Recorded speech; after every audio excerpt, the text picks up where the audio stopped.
minha gente, já de volta. Lembrando que amanhã o vereador Paulinho vai estar aqui no programa. Cartão do bem eu já falei, não falei não. Gota elétrica já falei. Supergás Brás. Supergás Brás agora tem o cartão do... A Supergás Brás agora tem o Pontos Mania. O que são os Pontos Mania? É o cashback. Você comprou, ganhou desconto, adquire na próxima compra. Aí você vai comprar o gás, você já tem um desconto daqueles 1 ou 2 quilos que ficam no final do botijão, porque você tem a balança em casa. Ah, mas como é que eu consigo a balança? 2643-4497, uma balança bonitinha, fica debaixo do botijão de gás.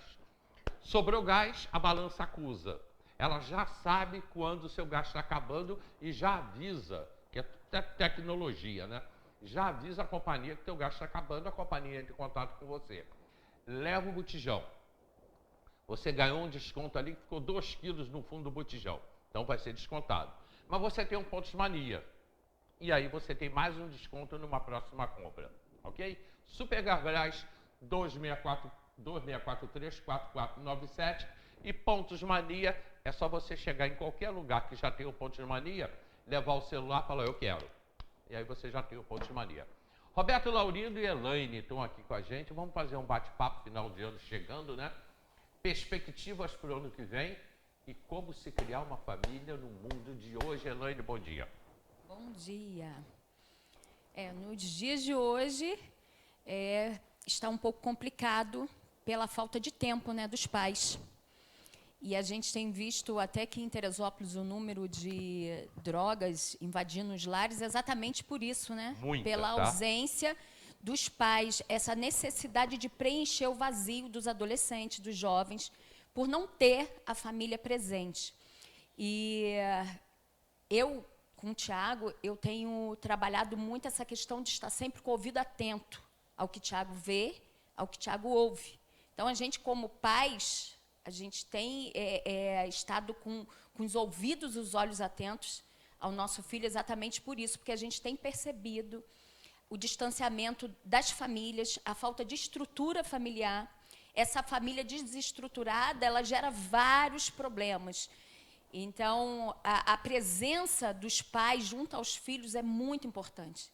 E a gente tem visto, pela falta de tempo, a gente tem visto bebês com o celular na mão, porque os pais estão envolvidos em outras coisas e os pais acham que estão preenchendo esse vazio com esse celular, mas, na verdade, nada preenche. A ausência do pai e da mãe, nada preenche. E isso pode gerar problemas futuros, até mesmo na idade adulta. Eu vi isso domingo. Bom dia, Roberto. Bom dia, Hélio. Bom dia aos nossos amigos, né, que acompanham o seu programa aqui em Teresópolis. É sempre um grande prazer estar aqui com você, com todos que nos assistem. Hoje, em especial, com a minha terapeuta predileta, a minha esposa, que me acompanha esses anos todos. Assim, a família é a base da sociedade, né? Todos nós sabemos disso. A questão é a gente, na prática, exercer uma vida que isso possa ser uma verdade, né? Então, esse relacionamento entre esposo, esposa, pais, filhos, esse tripé social, né? Família, a fé, que passa então pela fé que a gente exerce em Deus, pela igreja, e o próprio desenvolvimento social, né? Isso vai refletir nas ruas, toda essa realidade que a gente vive hoje em Teresópolis, você cita, né, aqui no programa, esse crescimento em relação às drogas. Eu creio que passa o combate pelo fortalecimento da família, dessa instituição sagrada criada por Deus, que precisa outra vez encontrar o seu espaço. A comunicação é muito importante, esse relacionamento marido-mulher, pais e filhos, para que a família cada vez mais sólida, a gente perceba o distanciamento dos jovens em relação às drogas.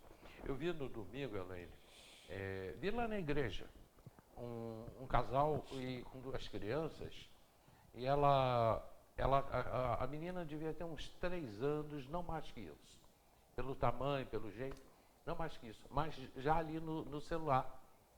o culto acontecendo, lógico, eles estavam prestando atenção no culto, mas a criança estava ali no celular. Eu tentei ver o que ela estava vendo. Eu vi que era alguma coisa realmente de infantil, mas era uma coisa muito, muito ágil no celular. Né? Mas é complicado, 3 anos estar ali agarrado no celular. Não é bom nem para a saúde mental da criança, isso é comprovado. Mas é uma forma, o que os pais estão fazendo? Uma forma de distrair a criança. Então, eu lembro que Tiago pequeno, eu ficava muito tempo, para ele prestar atenção, porque ele era muito agitado, eu desenhava enquanto ia pregar. E ele é igual a mim, a gente precisa estar anotando alguma coisa para que a gente tenha foco. E aí, a gente ali desenhando, a gente estava prestando atenção ao mesmo tempo, e ele precisa exatamente disso, né? De alguma coisa, ele fazer alguma coisa para ele prestar atenção em outra. Mas hoje não. Hoje não importa. O importa é que a criança esteja quieta. E isso não é legal, porque a criança ela vai estar com informações que não são as quais que a gente gostaria de estar dando, porque os desenhos estão todos bagunçados. Pode entrar no papo, hein? Né? Não de cada vez, não. Né? A gente tem percebido assim, que até os desenhos infantis estão com informações acima da idade da criança. Se você for prestar atenção, principalmente no secular, a gente vê que tem muitas informações ali que não é para aquela idade. E a gente precisa estar atento, como eu falei. A família precisa estar atenta a isso. A esse olhar para o que a criança está, do que a criança está se alimentando visualmente, né? O que ela está vendo, como que ela está vendo. Mas isso precisa realmente, como o Roberto falou, dessa estrutura familiar. Eu estava estudando e vendo a ausência do pai na família, na vida do menino, é tão destrutiva que o menino ele deixa de produzir a testosterona. Você já imaginou isso? Um filho que não é criado com a presença do pai, ele deixa de produzir a testosterona. Então, como que é importante o ciclo familiar, o apoio da família em todos os sentidos. A mãe e pai presente, claro, trabalham, a gente sabe disso. Mas o momento que estiver com a criança, seja de qualidade, seja de amor, seja de carinho, seja de atenção. E é tudo isso que elas precisam para um crescimento saudável. Né? Roberto, dentro da psicanálise, os cursos que ele já fez, ele sabe o quanto que é importante essa figura, tanto masculina como feminina, na vida da criança. Aí a gente percebe a questão de uma família disfuncional. Quando você se ausenta, né, enquanto pai, enquanto mãe, e você deixa uma criança com o celular em mãos, porque muitas vezes a gente não tem a ideia que o celular, o smartphone, a internet podem ser uma espécie de arma, né?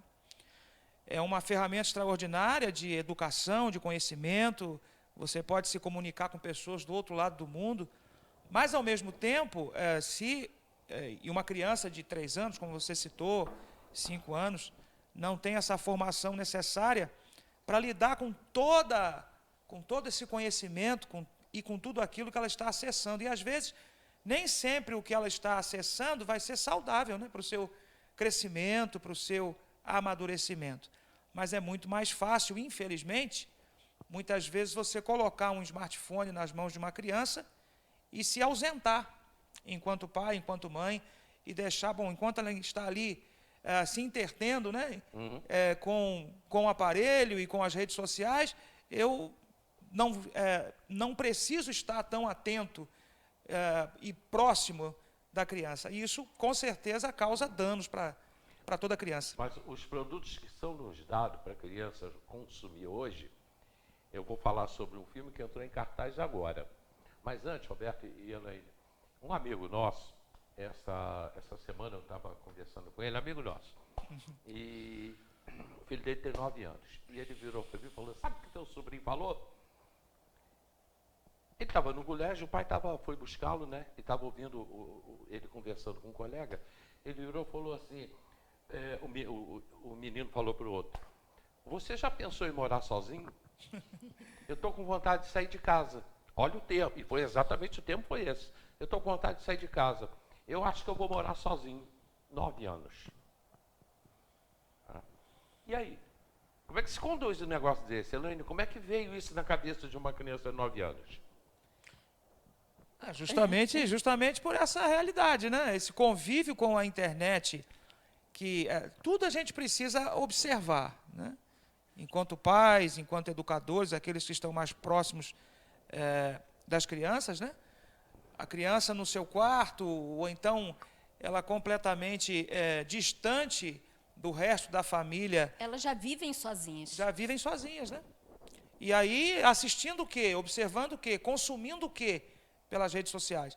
E aí gera todas essas informações e que muitas vezes acabam isolando aquela criança dos pais, da família, e aí ela acaba flertando com ensinamentos e com conselhos que muitas vezes não são saudáveis. Mas pode acontecer, Elaine, com um caso de criança que não vive sozinha, porque nesse caso específico, esse eu conheço bem, conheço mesmo, e os pais são presentes, tanto o pai quanto a mãe são muito presentes na vida dele. Aí a gente precisa ver as influências, tanto na escola, porque os pais não estão presentes na escola. Quais são os ensinamentos? O que essa criança está ouvindo? O que os amigos... Porque a gente sabe que as amizades desde muito pequeno influenciam. Então, o que o amigo gosta de conversar? O que o amigo tem conversado? Quando eu crescer, eu quero viver sozinho, porque eu vou fazer isso, eu vou fazer aquilo, eu vou ter a minha família... Não sei, no meu caso, o Thiago sempre falou muito isso. Mamãe, eu quero ter a minha família. Eu quero ter a minha esposa, os meus filhos. Então, quando eu crescer, eu quero cuidar da família. E aí a gente precisa entender o que essa criança tem ouvido sobre viver sozinho. Será que ele não tem um foco na família? E isso a gente não sabe o que ele está se alimentando em volta. E a gente também não sabe o convívio dentro de casa. Você pode ser presente, estar sempre do lado, mas também não está falando a língua da criança, né? O que essa criança ela precisa ouvir? Porque realmente é muito difícil ser pai e mãe. Não é uma tarefa fácil. E a gente, quando a gente engravida, a gente acha que tudo vai ser muito fácil, mas não é fácil. Eu digo que a tarefa mais difícil na vida de um ser humano é educar outro ser humano, alimentar, seja fisicamente quanto emocionalmente, porque se a gente não nutrir bem essas crianças com amor, com aconchego, com atenção, eles vão querer realmente viver sozinhos. Eu não sei o caso dessa família, é o que eu estou te falando. São várias coisas que podem influenciar. Está chegando um filme agora, essa semana, nos cinemas. Eu assisti esse filme há uma semana atrás. É um filme de super-herói. Eu virei para esse meu amigo, nosso amigo, virei para ele e falei assim, olha, não deixa teu filho ver esse filme. Porque ele falou, mas ele já está querendo ver. Eu falei, então não deixa. Porque o filme é Adão Negro, o nome do filme. Sei. Adão Negro. O filme é muito, muito violento. E é um filme de super-herói. Tá? Tem ali esqueci agora o nome dos que participam do filme. O Senhor Estranho, que é super-herói, enfim, são vários. Tem ali o Gavião Negro. Eu estava querendo lembrar, que é até antigo, né? O Gavião Negro. Agora, só que o filme é muito violento do princípio ao fim. Tá? O Adão Negro, que é o principal, ele mata do princípio ao fim. Ele não consegue... essa é a briga do filme, né?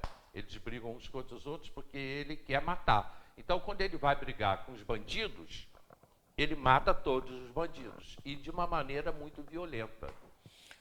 Eu assisti ao trailer do filme. Assim, os filmes infantis de hoje, eles são produzidos para que os adultos venham consumir. Essa é a grande realidade, né? Então, você já lida com toda essa realidade de violência, toda essa realidade de uma sexualidade aflorada, com filmes que deveriam ter como público-alvo o público infantil. Mas, na verdade, não é assim que funciona, né? Porque O que interessa é a venda, é o comércio, é o lucro. E, claro, muitos adultos também gostam desses filmes com essa temática, né? E aí a gente volta a bater naquela tecla, a importância de você estar por perto, perceber os danos que não só os filmes, mas todo esse acesso desenfreado à internet pode causar ou podem causar na vida e na formação de uma criança. Como disse a Elaine, né? A arte, a responsabilidade de você formar um outro ser humano, educar um outro ser humano, e todos os dias, enquanto pais, estamos em construção, né? E são os anti-heróis, né? São os super-heróis que pregam a destruição, a morte. E Tiago é muito antenado. Se você conversar com ele, ele sabe sobre isso tudo.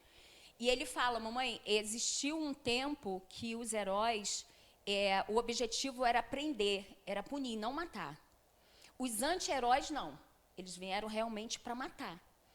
E isso, com certeza, como o Roberto falou, não é para o público infantil.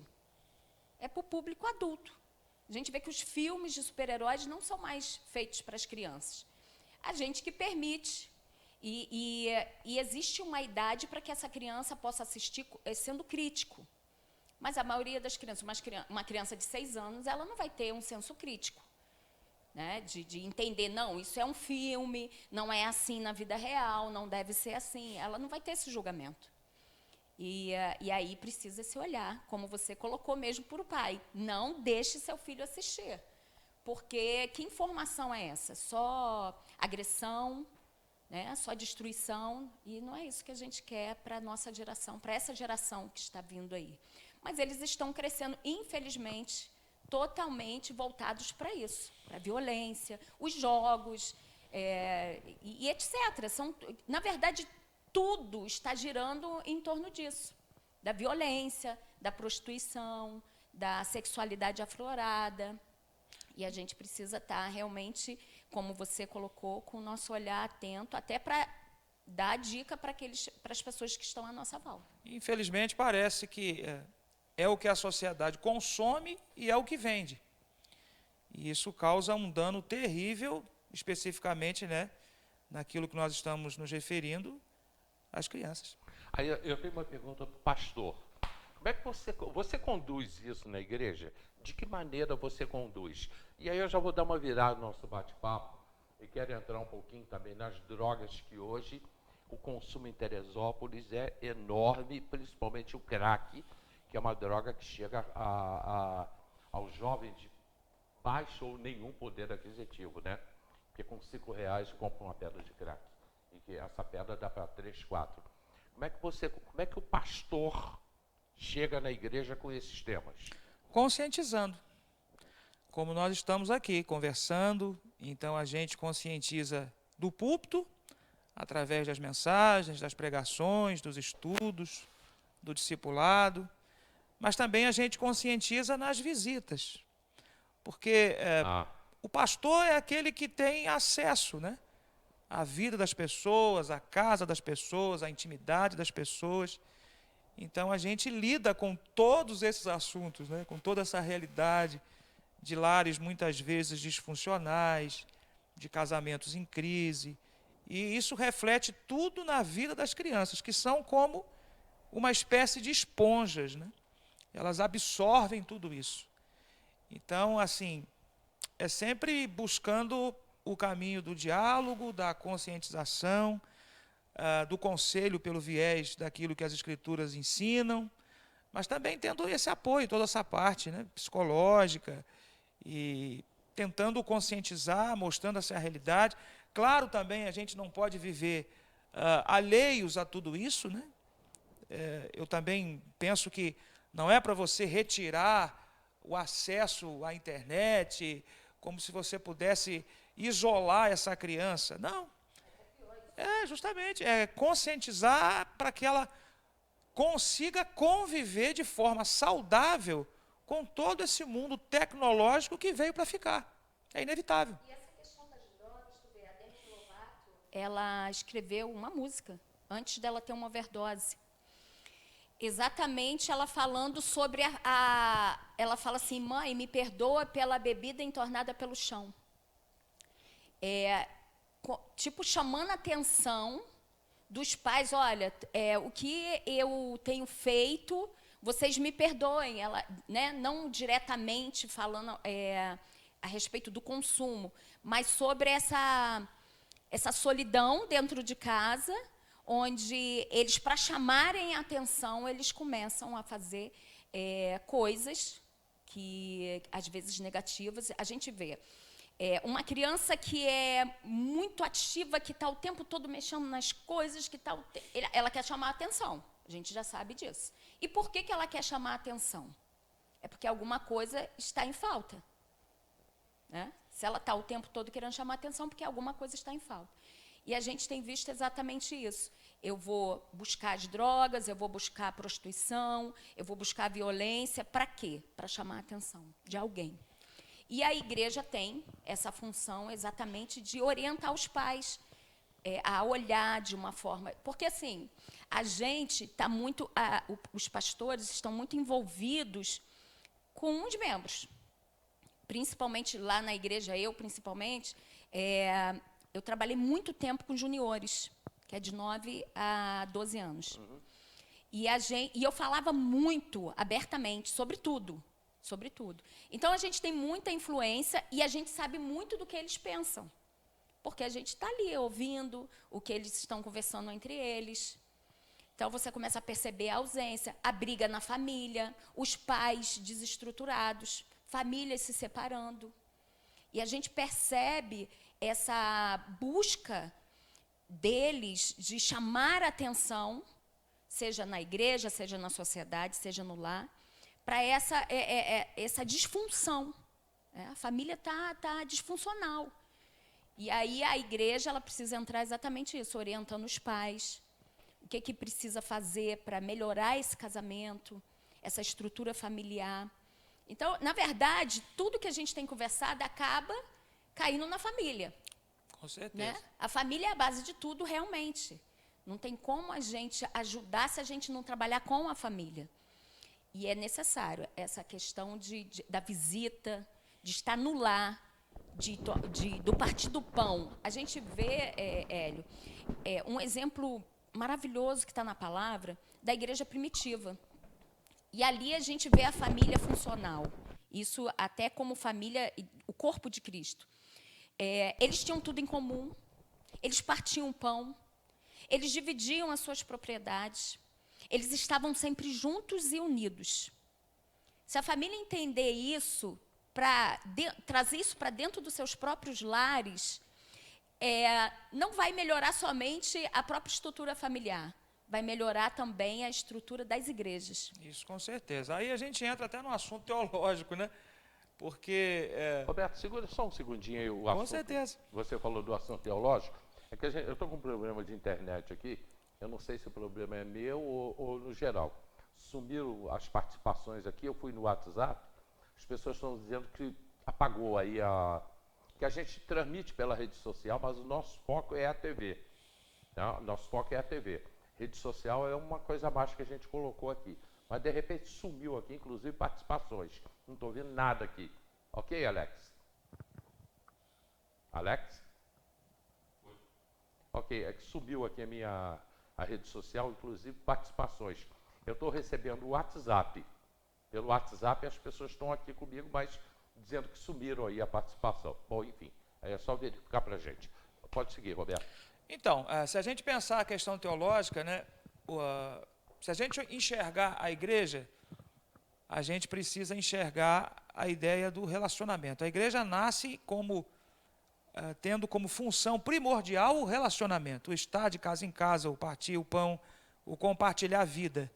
Não é aquela ideia de construir um prédio, um templo, alugar um espaço físico e amontoar ali dentro, a palavra é essa mesmo, amontoar ali dentro uma série de pessoas com seus dramas, com as suas mazelas e também com as suas famílias. Você precisa destemplar essa igreja. Ou seja, o relacionamento pessoal, individual, o convívio. E aí você vai descobrir os dramas, as dificuldades, e procurar ser instrumento de cura. Mas tudo isso parte do relacionamento diário. Não é aquele lugar que a gente vai apenas no domingo à noite, principalmente, né? Igreja não é um lugar onde a gente vai. Igreja é um lugar onde a gente é. Se a gente partir do princípio bíblico, onde 2 ou 3 pessoas estiverem reunidas, estamos aqui, 3 pessoas, e eu creio que o Cristo está aqui entre nós. E esse prédio não foi construído, esse prédio físico aqui, não foi construído para ser um templo religioso. Sim. Mas Jesus está presente no meio de nós a partir do momento em que a gente faz menção ao seu nome. Então, essa é a ideia de igreja. Mas a igreja tem que sair de dentro Com da igreja. certeza. Até mesmo a origem da palavra, a essência da palavra igreja, vem da palavra grega eclesia, saídos para fora.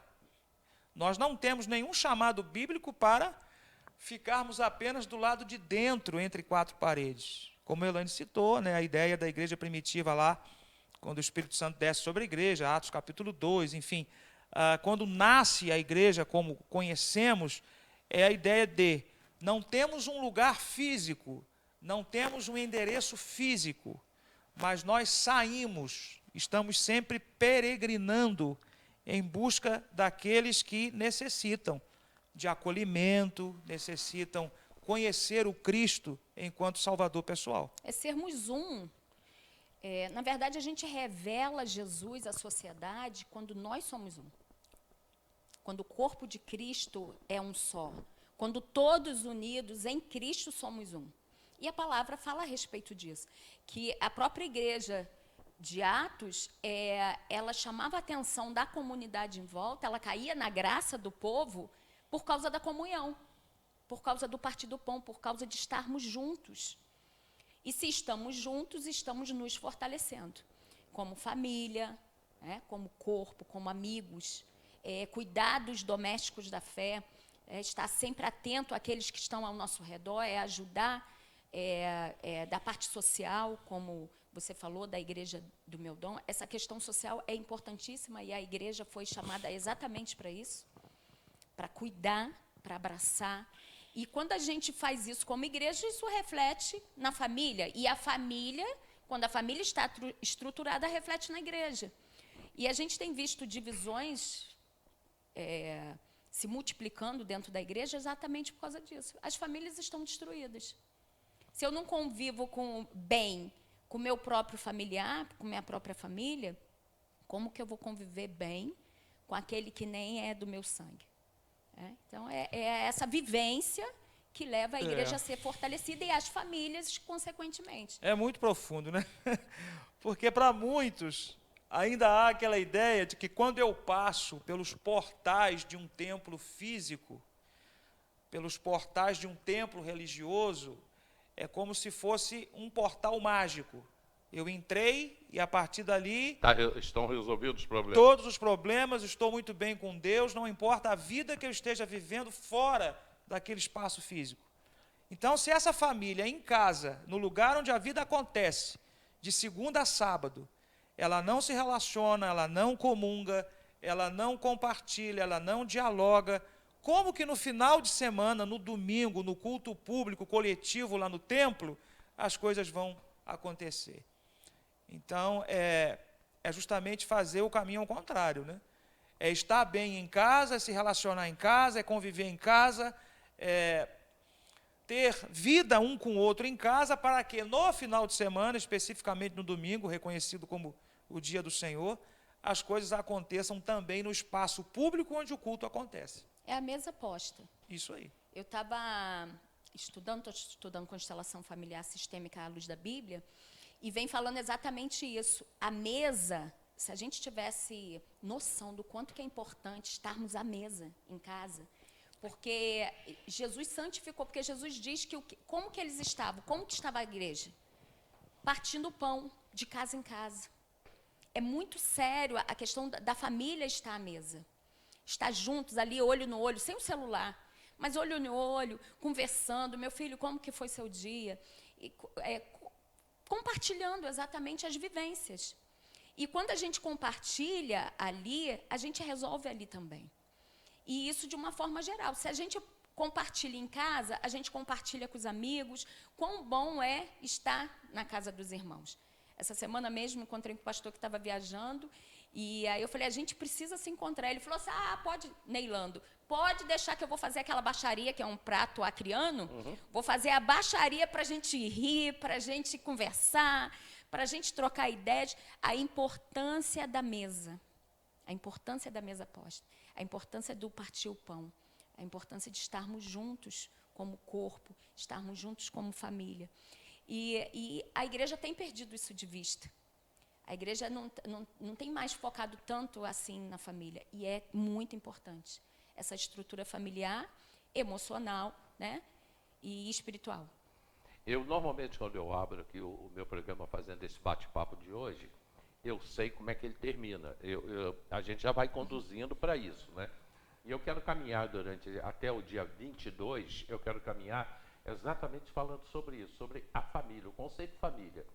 E a gente começou aí, praticamente hoje com vocês, e virão outras pessoas aqui até o final do ano, pastores, aí, amigos, para falar até o dia 22, para falar sobre esse assunto. Então, eu queria pedir agora, Elaine, nos minutos finais, começando por você e depois para o Roberto, agora, para a gente orar, para você orar pelas famílias de Teresópolis, Roberto, pelo momento que a gente está vivendo no Brasil e também, consequentemente, em Teresópolis, que é uma insegurança muito grande em todos os sentidos. E só a igreja, só a palavra pode consertar tudo isso. E que vocês tenham aí um grande final de ano. Amém. Eu quero, antes de orar, falar que exatamente Jesus, quando veio, a gente está aí pertinho do Natal, ele veio através de uma família. E aí a gente vê a importância dessa estrutura familiar. Então, vamos estar colocando diante de Deus as nossas famílias, os nossos familiares, aqueles que precisam tanto de um aconchego. Às vezes, tem uma pessoa assistindo que ela não está em família, mas ela pode procurar uma igreja e ali também ser acolhida pela família de Cristo. Pai, em nome de Jesus, nós queremos primeiramente te agradecer por essa oportunidade de estarmos aqui junto ao Carracena, falando um pouco sobre família, falando um pouco sobre o Senhor. E eu peço, ó Pai, em nome de Jesus, que o Senhor esteja visitando as famílias do nosso Brasil, da nossa Teresópolis tão amada, que amamos, que guardamos no nosso coração. Queremos colocar diante do Senhor, ó Pai, cada pai, cada mãe, que o Senhor possa estar fortalecendo, orientando, ó Deus, na Tua palavra, para que cada família possa ser dirigida e conduzida pela Tua palavra, que a comunhão, o partir do pão, seja um princípio de cada família, e que o Teu Santo Espírito, ó Deus, possa passear em cada lar, e que cada lar seja estruturado pelo Senhor mesmo, que o Senhor seja a cabeça, que o Senhor seja a quem venhamos consultar, a quem venhamos buscar orientação, sabedoria. Em nome de Jesus, ó Pai, visita cada lar, a cada pessoa que está nos assistindo, aquelas que não tiveram oportunidade, que o Senhor possa visitar através do Teu Santo Espírito agora, nessa hora. Nós clamamos, nós buscamos a Tua face e colocamos, ó Deus, cada família diante do Senhor e no Teu altar. E já louvamos, ó Deus, porque nós sabemos que nessa cidade tem se levantado um povo, uma igreja que decidiu Te servir e decidiu buscar a Tua face em espírito e em verdade. Então, em nome de Jesus, usa a Tua igreja nesta cidade, para que seja bênção, para que seja instrumento do Senhor. E assim eu oro, em nome de Jesus. Amém. Amém. Lembrando a todos aqueles que nos assistem, a ideia bíblica é que o Natal acontece todo dia.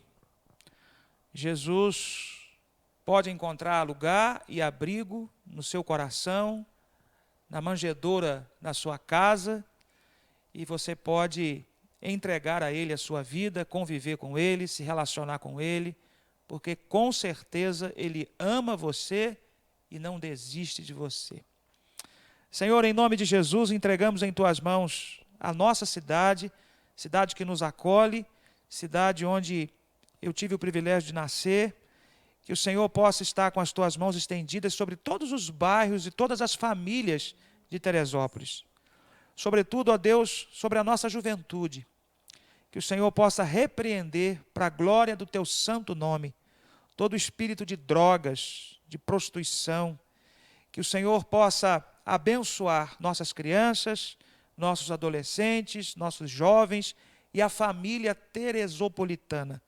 Que a tua mão esteja sobre esta cidade, trazendo paz, trazendo graça e trazendo prosperidade. Obrigado pela vida do Hélio, obrigado por esse programa, obrigado por esse momento. Em Cristo Jesus, esperança nossa. Amém, Senhor. Amém, amém, amém. Aqui, uma pessoa muito querida está aqui comigo e uma outra pessoa mais querida ainda está chegando, está voltando para passar o final do ano em Teresópolis, e ela botou assim para mim, aí foi uma pergunta que eu tinha feito, ela botou, eu sei, né? Estou acompanhando o programa e acompanhando o avião. Quer dizer, é uma mãe que está esperando o filho que está chegando para passar as férias em Teresópolis. Eu botei. Aí ela botou, eu sei, né? Estamos acompanhando o programa e acompanhando o avião. Isso é o amor, né? O filho está vindo, ela quer saber onde o avião está passando. Para saber que horas que ele vai chegar no Rio de Janeiro, que horas que ele vai chegar em Teresópolis. É muito legal isso. Esse momento que o programa está vivendo. A gente tem atingido aí níveis muito grandes de audiência nas reprises. Eu agora não sei o que aconteceu, porque eu perdi tudo aqui. Né? Sumiu, eu fiquei pergunta, sumiu tudo. Enfim, já até saí fora. E pela RSA a gente também está atingindo, está sendo muito bom tudo isso. Mas a gente fala disso daqui para frente. Roberto e Elaine voltarão aqui ao programa com certeza. A gente tem muita coisa para o ano que vem. Amanhã o vereador Paulinho vai estar aqui explicando o que aconteceu na Câmara, a decisão da Câmara ontem, que o prefeito Vinícius Clausen ficará 8 anos inelegível. Pode ter recurso, enfim, isso é o assunto do programa de amanhã também. E até o final do ano, até o dia 22, a gente está aqui, vamos trazer outras pessoas aqui para falar de Deus, para trazer a palavra e falar de família, que é o foco do Natal. Muito obrigado. Obrigado a vocês, irmãos. Obrigado. Obrigado mesmo. Muito obrigado a todos vocês pelo carinho, pela audiência. Até amanhã, 10 da manhã, a gente está de volta. Tchau.